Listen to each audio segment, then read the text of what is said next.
ఈ నడుమ ఏడ చూసినా ఏ టౌన్ లో చూసినా గానీ హోటళ్ల మీద ఫుడ్ సేఫ్టీ ఆఫీసర్లు రైడింగ్లు చేసిన ముచ్చట్లే మస్తుగా అనొస్తున్నాయి. చిన్న పెద్ద అని తేడా లేకుండా పేరువైన రెస్టారెంట్ల కాంచెల్లి బుడ్డ బుడ్డ హోటళ్ల దాకా చాలా జాగలల్ల పాషిపోయిన చికెన్ డేట్ అయిన సామాన్లతోనే వండి వడ్డిస్తురని తెలిసే వరకల్లా ఏనాడన్న బుద్ధి పుట్టి బయట తిందామన్నా భయపడే కాలం వచ్చింది. హోటలోళ్ళకైతే ఆఫీసర్ల భయమే కాకుండా ఇగో ఇట్లా కొత్త భయం కూడా పట్టుకుంది. ₹10 ఎక్కువైనా సరే పైసలు ఖర్చు పెట్టైనా కడుపుకింత కమ్మగా తిందామంటే కూడా పాపమే అయిపోయింది ఈ రోజుల్లో. కొన్ని వద్దుల సంది హోటళ్ల తిండి ఎట్లా తయారు చేస్తున్నారో చెకింగ్ ఆఫీసర్లు చేయంగా ఎట్లా దొరికిపోతున్నారో చూస్తుంటేనే ఆకలి చచ్చిపోయే కాడికి వచ్చింది. ఇక ఆఫీసర్ల భయానికన్నా హోటల్లో క్వాలిటీతో కమ్మగా వండుతున్నారు ఆడాడ. అయినా కూడా ఆఫీసర్లు అయితే అలా డ్యూటీని లైట్ తీసుకోకుండా చెకింగ్లు చేస్తూనే ఉన్నారు. అట్లనే ఖమ్మంలో మమతా రోడ్డు కాడున్న కింగ్ దర్బార్ హోటల్ కు 4 ఆఫీసర్లు వచ్చిరట. కిచెన్ లో పోయి అంతా చూసి చెక్ చేసి టేస్ట్ చూసి అన్ని నరుచుకున్నారట. ఇక అది బాలేదు ఇది సక్కలేదు మొత్తం సీజ్ చేస్తాము అని రూల్స్ మాట్లాడిరట. ఇక అటు ఇంకా రూట్ మార్చి ఇవన్నీ కాదు మీ హోటల్ కి తాళం వేస్తే మాకేమొస్తుంది, మిమ్మల్ని బయట వేస్తే మేము వెనకేసేదేముంది, ఒక్క 2 లక్షలు సెట్ చేసిరంటే కేసు పెట్టము, వచ్చిన తొవ్వల్ని వెనక పోతాము, మీ హోటల్ మీరు ఎప్పటి లెక్కనే నడిపించుకోవచ్చు, తల్లి బిడ్డ న్యాయము, జల్దీ అరేంజ్ చేసి పట్టుకరా పోరి అని ఓనర్ తోటి కుర్చీలు వేసుకొని కూర్చొని కూల్ గా డీల్ మాట్లాడిరట.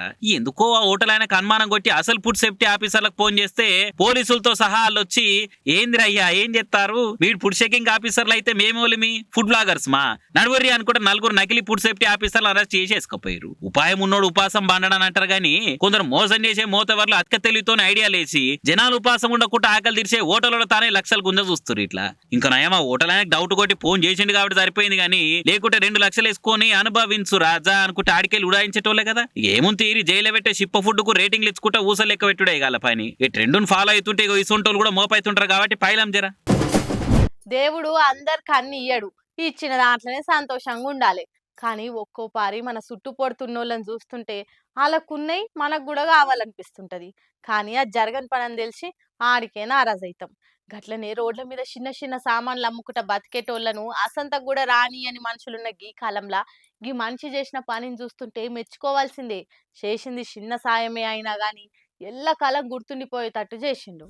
అందరి బతుకు ఒక్క తీరుండదు కదా, ఏదంటే అది నచ్చింది కొనాలంటే తలరాతల రాసి ఉండాలి. ఇగో గిట్లనే గీ అన్న కూడా రోడ్ల మీద అవ్వో ఇవ్వో అమ్ముకొని బతికెళ్ళ తీస్తుండు. అయితే రోడ్డు మీద గీ కార్ ఆగుంది చూసి ఎట్లనో మనకు కొనే ఆలట్లేదు, కనీసం ఓ ఫోటోనైనా దిగుదామని దిగుతుంటే అప్పుడే కార్ ఓనర్ వెనకకెళ్ళి ఇదంతా చూస్తుండు. దగ్గరికి రాగానే ఏమన్నా అంటాడన్న భయంతోని ఎట్లు ఉరకబట్టిండు చూడుర్రి. అటెన్క ఆయన పిలిచి ఫోన్ తీసుకోగానే పాపం ఆ అన్న ముఖం భయంతోని చిన్నగా అయిపోయింది. కానీ ఓనర్ ఏమనలే, ఆయన నా కార్ల కూసబెట్టి ఫోటోలు మంచిగా తీసిండు, ఓ 4 రౌండ్లు కూడా తిప్పిండు. నచ్చిన కార్ల కూసొని తిరుగుతుంటే ఆయన సంబరం చూడురి, అసలు ఆపవశం ఉందా, చప్పట్లు కొట్టుకుంటా చిన్నగా మురుస్తలేడు. అదే ఆనందంలో కన్నీళ్లు పెట్టుకుంటే పక్క పొంటున్నాయనకు కూడా బాధ అనిపించి ఏడ్చిండు. ఇదంతా వీడియో తీసి జిందగీ చిన్నది కానీ అందులో గిసొంటి సందర్భాలు చాలా గొప్పయి అని రాసుకొచ్చి సోషల్ మీడియాలో పెట్టేసరికి చూసినోళ్ళంతా వావన్నా మస్తు గొప్ప పని చేసినావు, ఇయాల రేపు పేదోళ్ళని చూస్తేనే అసంతకెళ్ళగొట్టే మనుషులున్న గీ లోకంలా నువ్వు ఒకళ్ళకి ఎప్పటికీ మర్చిపోని రోజు చేసినావు అనుకుంటా మెచ్చుకుంటుర్రు అంతా.